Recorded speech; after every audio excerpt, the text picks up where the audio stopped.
வணக்கம் friends, welcome to Round About Cars YouTube channel. எல்லாரும் எப்படி இருக்கீங்க? நல்லா இருக்கீங்களா?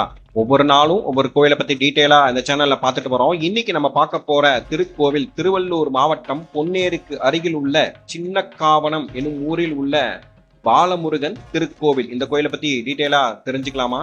சென்னையை அடுத்த பொன்னேரியில் சின்னக்காவனத்தில் புகழ்பெற்ற பாலமுருகன் கோவில் மற்றும் ஸ்ரீ முருகன் கோவில் அமைந்துள்ளன. இந்த கோவிலின் அமைப்பு மிக சிறியதாக இருந்தாலும் இங்கு முருகன் நின்ற திருக்கோலத்தில் 4 அடி உயரத்தில் அருள்பாலிக்கிறார்.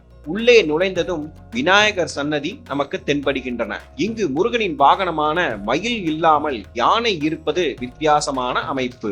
இந்த கோவில் பொன்னேரி முருக பக்தர்களால் அதிகம் வழிபடப்படும் முக்கிய வழிபாட்டு தலங்களாக விளங்குகிறது. மீண்டும் ஒரு நல்ல பதிவில் உங்களை சந்திக்கிறேன். இந்த வீடியோ உங்களுக்கு பிடித்திருந்தால் லைக், ஷேர், சப்ஸ்கிரைப், கமெண்ட் செக்ஷனில் கமெண்ட் செய்யவும். நன்றி, வணக்கம்.